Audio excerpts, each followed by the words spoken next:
Number 25, final battle.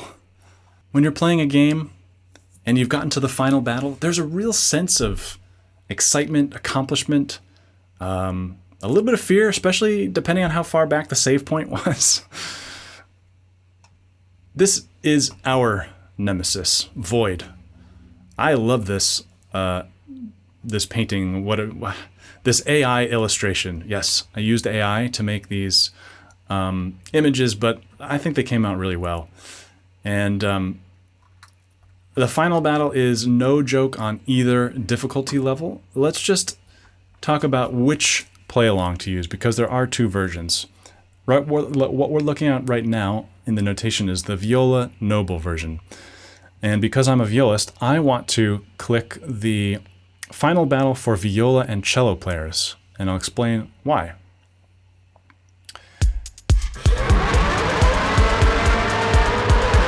There's our battle cry from Void.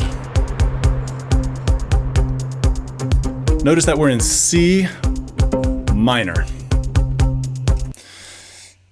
When the pizzicato in the track comes in, that's bar 5. That's where you play as well. So we're sort of playing that same rhythm, but with different notes.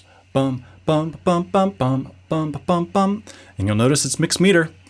11/16. This is a little bit of my attempt at math metal. It gets a little bit metal as we go on.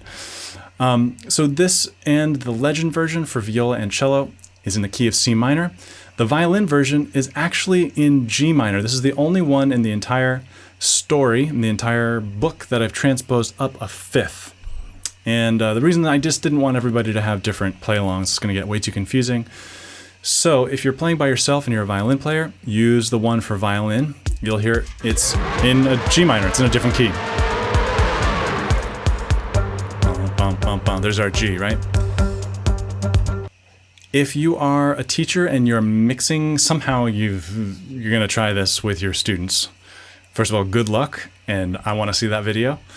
And second of all, if you've got violins and violas and cellos mixed all together, I would say use the play along for viola and cello players, because what happens is the violin just stacks a fifth on top of the viola cello, and it sounds even more metal. So that's a good thing. So you can, in a group class, just use the viola track. So that's about the play-alongs. What makes this so difficult is the mixed meter, because it means that, especially in the legend version, we have a lot of identical or similar note and rhythm patterns from one bar to the next, but they're opposite bowing. So you're going to have to get very good at doing a lot of opposite bowing. And there's a double stop section in here that can be kind of challenging. There's a lot of compound meter. So again, your bow is going to become, you have to get good at up bows, starting up bows, strong beats on up bows. That's the thing. And on the third page, the last page, we finally have a little break. And this section deserves a little bit of an explainer. So if you've watched the Troubadour Consort number 17 walkthrough, you'll know that arpeggiate sim just means you do the same kind of material given the new chord that's been written on the page. So we're going like this. 1, 2, 3, 4. Here at bar 105, we don't just hold this, we apply this same type of playing to this chord, so it turns into this. Next line, etc., etc. So that's how you do that. Why I've written 117 and 118 out. You are traveling up in position. Your first note is always on your lowest string. So in viola and cello land, your A flat is going to be played on your C string. And then you have the open G after that.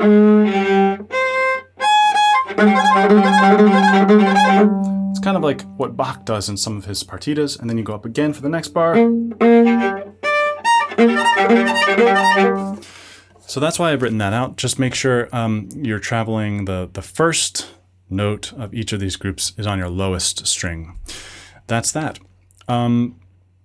The Legend version is insane. It is probably even harder in some ways, at least the beginning part, than Dance Battle. I'm not sure which one is actually harder, but they're both hard. I have a demo of this one for Viol Legend if you'd like to see that. This is definitely just concerto level. It's very difficult. And if you can play this, very good job. It's not an easy piece. And that's the end. If you made it through with the track, you beat the game.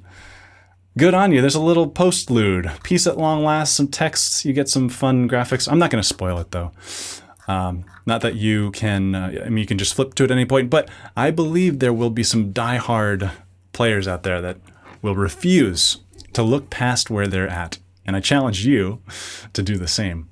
Probably should have said that in walkthrough number 1, but here we are at the end. So if you have any questions on this one or really any of the Etudes, you can always get in touch, nick@nickravel.com. And you can come hang out in a Zoom cafe. Let's play some Etudes, ask me some questions. You can register for that at nickravel.com/theherolevels. If you have kind of been on this journey from the beginning, I really want to thank you. This project is really meaningful for me, and I'm just so happy when people seem to be getting something out of it. So my goal, especially with the community space, is to fill it with videos, fill it with people doing their hero levels, whether it's on your own, with a teacher, maybe you're playing it somewhere in concert, you're busking somewhere on the street with a hero level etude, or maybe you're a teacher and you're using it in your classroom. So I'd love to hear from you, and thanks so much, Hero. Take care.